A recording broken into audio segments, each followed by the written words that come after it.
What is quite key today in the design of strategies with the international community, they include government entities, private sector voices, and civil society voices. Consultations include everyone. They're very, very inclusive. Everybody knows the government can't do it by itself. Private sector can't do it by itself. And citizens need to be involved. So this triangle of government, private sector, and civil society is extremely important and extremely fundamental. And what we try to do in this guidebook is give an operational toolkit for the stakeholders to be able to move from pledges to implementation. So we're not asking what the problem is, we're giving answers and solutions.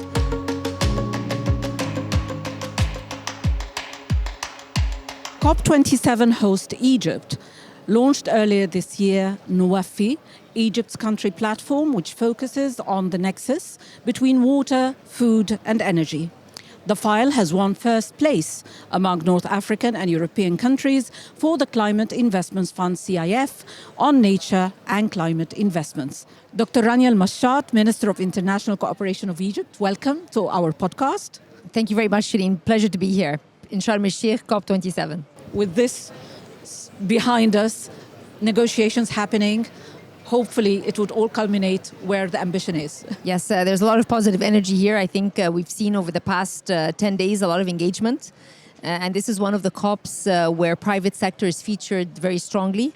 And I think the weather itself provides a push to try and find compromise and try and find solutions, which is very, very important.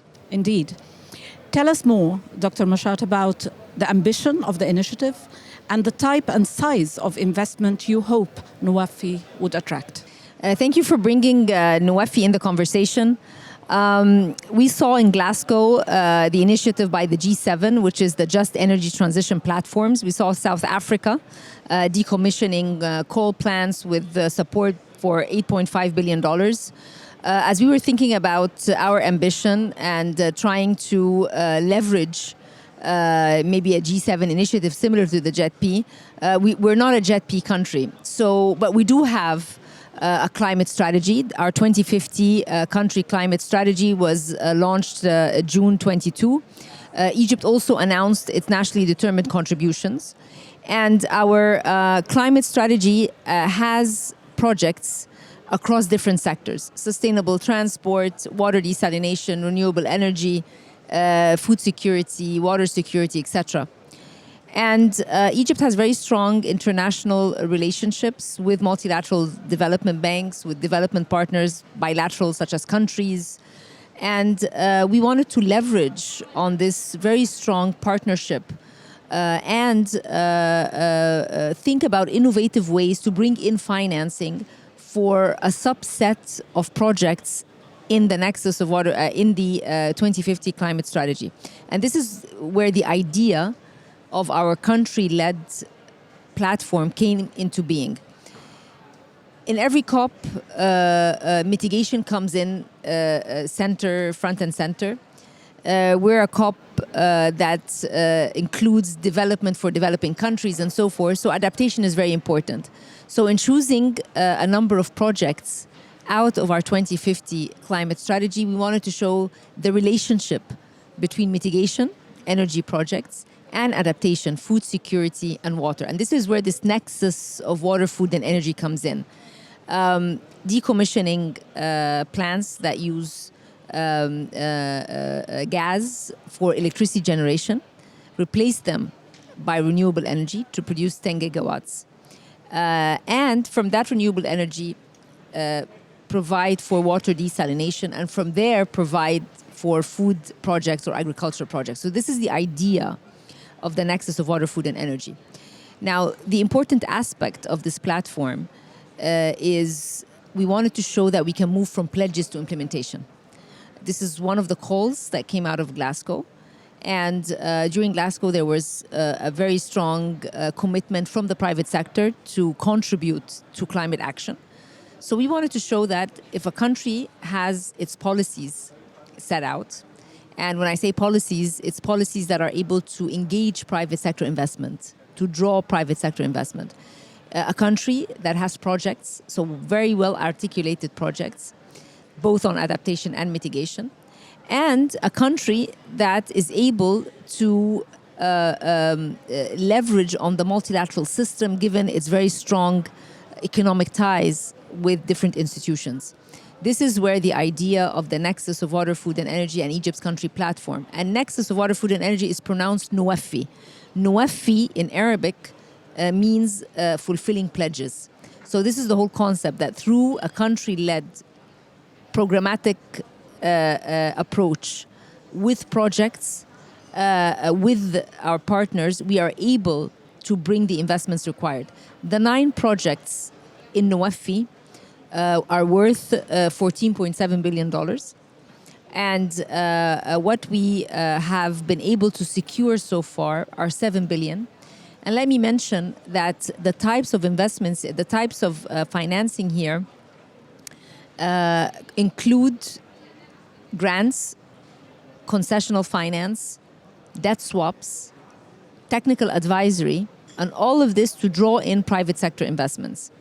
And we saw during COP that we signed partnership agreements, letters of intent with key partners. So on the energy pillar, we have EBRD as our key partner. On the water pillar, we have the African Development Bank. On the food pillar, we have IFAD.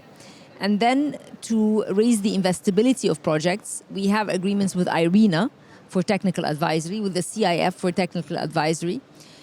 So it's all a very integrated approach that links between climate and development. We want to draw an example of a middle-income country that has climate as a focus, but at the same time is able to implement this through projects which are investable.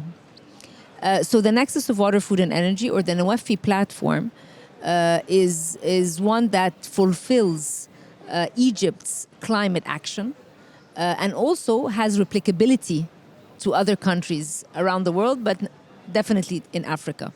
Let me mention something else which we signed on this week, a political declaration with the United States of America and Germany. The energy mix that through the energy pillar of NWFE is 42% by 2030. And it reduces the use of gas, which can be exported to Europe. And in this political declaration, there is a very good grant component, which could be used for blending finance to draw in the private sector. And this is the concept of innovative finance or blended finance that has been so much discussed over the past 12 months. The debt swap with Germany is another very strong example of climate action with a tool that is very important for emerging markets. And we also want to show an example with Germany that this can be replicated in other countries again. So debt swaps for climate action. All of this is within the country platform of NWFE. How optimistic are you in terms of innovative measures such as debt swaps? And what is the opportunity there really? And how enthusiastic do you feel certain countries, especially developing countries or donor countries, might be when it comes to this in the longer term? Yeah. So of course, given the global backdrop, it's a very challenging one. We're seeing inflation on the back of increase in oil prices and food prices. We're seeing tightening cycles in developed economies to tame inflation. We see the risks of recession, and this is what is showing up in the publications and projections of the IMF and the World Bank.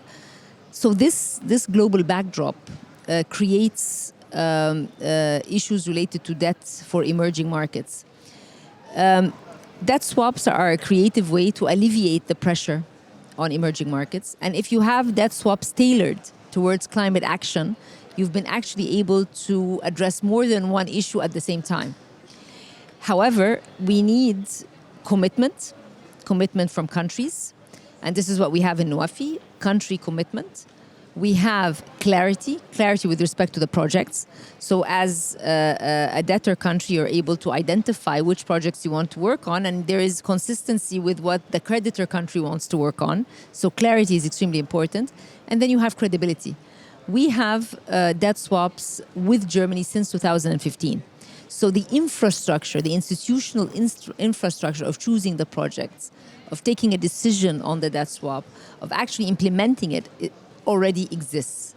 And we are adding to that. So we also want to show this Egypt example as one that can be replicated in other countries. So I am optimistic. What are the key ingredients of a healthy, inclusive, and more sustainable national economic system, in your opinion?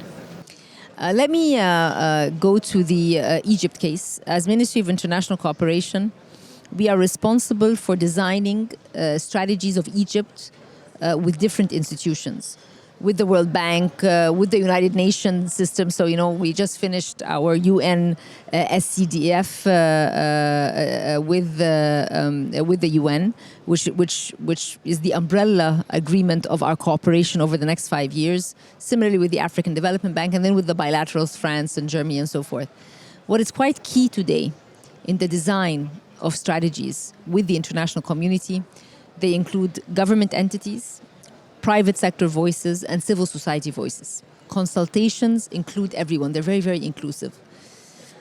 The other aspect, which is quite common today in strategies, is they focus on an inclusive economy. And when we say inclusive, it means that youth and women are included. So very specific projects to be able to address empowerment of youth and women. Digital comes in very strongly, because today COVID also showed us that without digital solutions it's very difficult to move ahead and accelerate action. And green. So inclusive, digital and green are three words that are very, very common among strategies with the international community. So creating an economic policy making which integrates different stakeholders and has a common denominator, which are the SDGs, which push for inclusivity and a climate or a green transition and a digital transformation. These are the key words that any government has to take into account and implement while designing its economic policies. I would like to ask you this question, not necessarily in relation to Egypt, but in relation to the world. You are an economist, you are a finance expert. How important is accounting and being able to gear national accounts and accountability towards greener investment? It's clearly important, but how do you do that, and how challenging it is, especially in the developing world? Thank you for that question. And I think, here being at the COP and looking at the UN FCCC, measurement is a key aspect. If we want the private sector to engage in adaptation projects, we have to give them a metric. If we want to see how much we have moved from pledges to implementation, we need to have measurement. So you're absolutely correct. Accounting, measurement, KPIs, agreement on what we're measuring are extremely significant today. I always go back to the Egypt example because it's in our Egypt country platform, NWFE, that we're trying to do exactly that. So for every project that we put in the platform, there's a concept note that shows how many beneficiaries, how much gas emissions are we going to be saving, how it's linked to our NDCs. So we're trying to show a credible example where clarity in terms of projects can actually draw in private sector investments. So in the financial world today, the more clear countries are with respect to their policy, regulatory frameworks, with respect to how this project is going to affect NDCs and climate action, the more we will be able to move forward on a national level. And if every country on a national level moves forward, then the global goals are going to be attained. And let me maybe bring in what we've done over the past several months, which is coming up with the Sharm el-Sheikh guidebook for just financing. Yeah. And this is a very important outcome here at COP. We launched the Sharm el-Sheikh guidebook for just financing on Finance Day, November 9th. And this is based on collective consultation with different stakeholders, governments, non-state actors such as multilateral development banks, private sector, philanthropy. Philanthropy now is a very prominent agent in pushing climate action because of the de-risking they are able to do on private sector. And what we try to do in this guidebook is give an operational toolkit for the stakeholders to be able to move from pledges to implementation. So capital providers, for each capital provider, what is the ticket size? What is the risk they're taking? How we can make sure that we're not asking what the problem is, we're giving answers and solutions. There's a lot of talk today about MDBs doing more to be able to de-risk private sector engagements in countries that need it, middle income countries. So I think that the debate today is a very lively debate, and what we are doing with this guidebook is try to provide solutions, 48 case studies of what has worked. It's not just on mitigation, but also adaptation, which is also center at COP27. We talked about justice, and we talked about having a more inclusive society, and you were very clear about that. I think the challenge in the current trajectory that we are all experiencing and the slowing of economies, geopolitical situation, is that the normal person who in many cases in our countries are below the poverty line, how fast can they feel the benefit, and how do we ensure that they are a beneficiary now, or do they have to wait a bit more? And how do we ensure they are part of the conversation? There are barriers. Some of them are gender related, some of them are education related. But as you mentioned, it's a movement where we all need to be part of. It's a discussion where, and activities that every sector of society needs to be engaged in. What is the best way to achieve something like that? I mean, as I mentioned, in the design of government strategies, everybody knows the government can't do it by itself. COVID has shown that. That was a very strong experiment. Private sector can't do it by itself, and citizens need to be involved. So this triangle of government, private sector, and civil society is extremely important and extremely fundamental.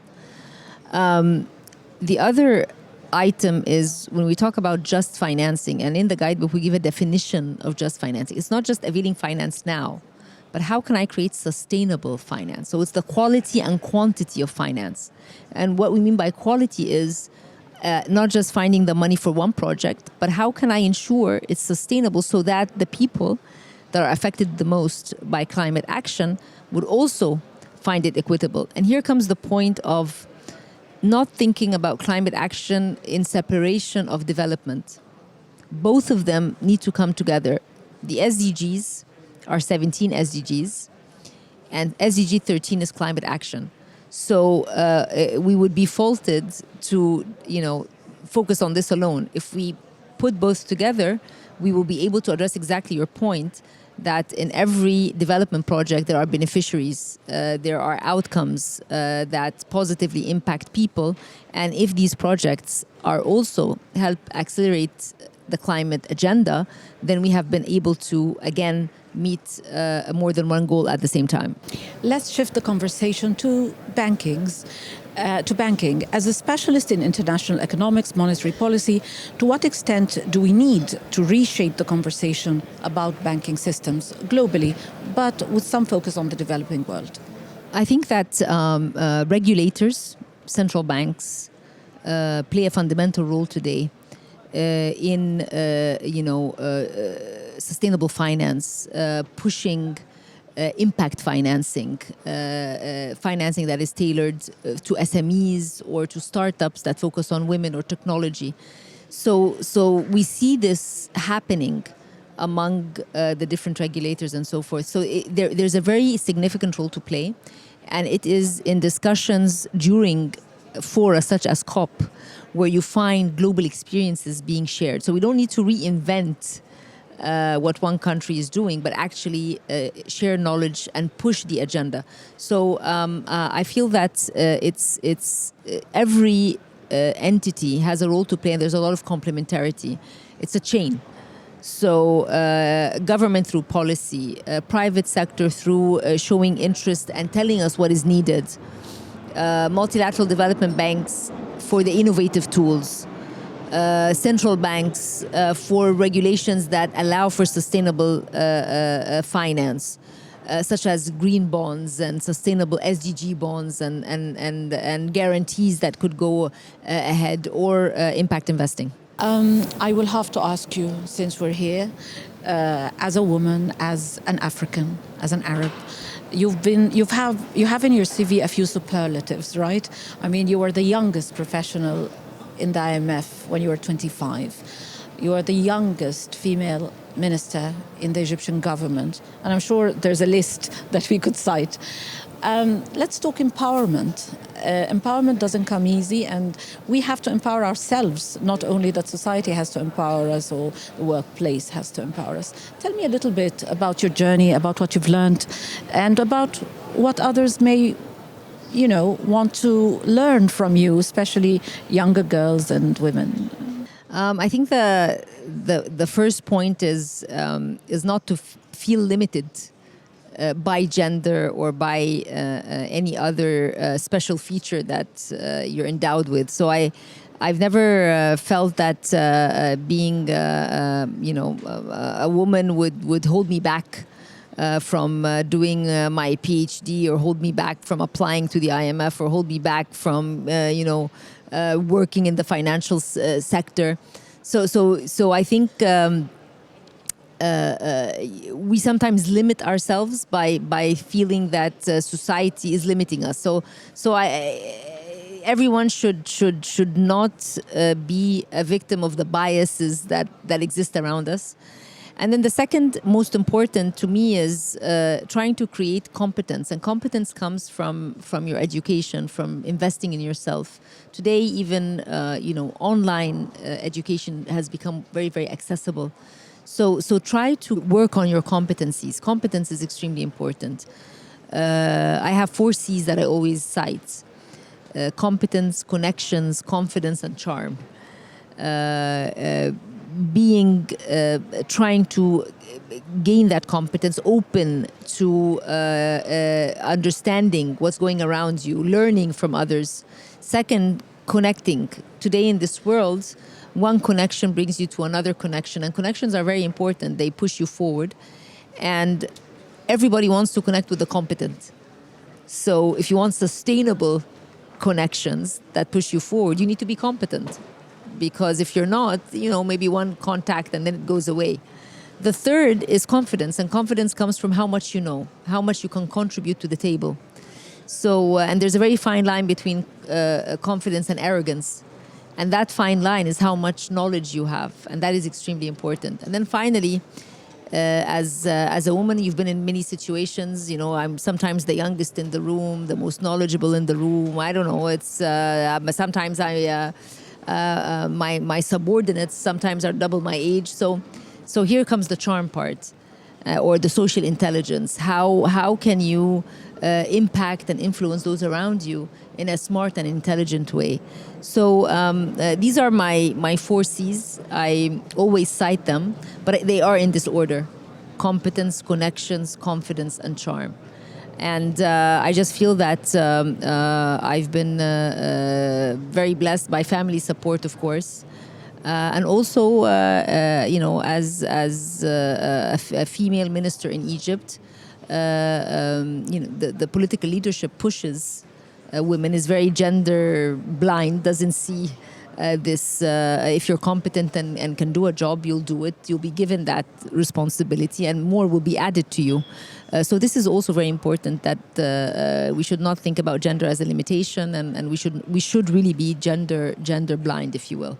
I don't know if that answers the question, but we're very happy that here at COP we're showing examples of female leaders that are pushing the climate agenda and have contributed to making this COP a successful one. Dr. Rania Al-Mashat, it was a pleasure hosting you. Thank you so much for joining us. Thank you very much, Shireen. A pleasure. Thank you very much.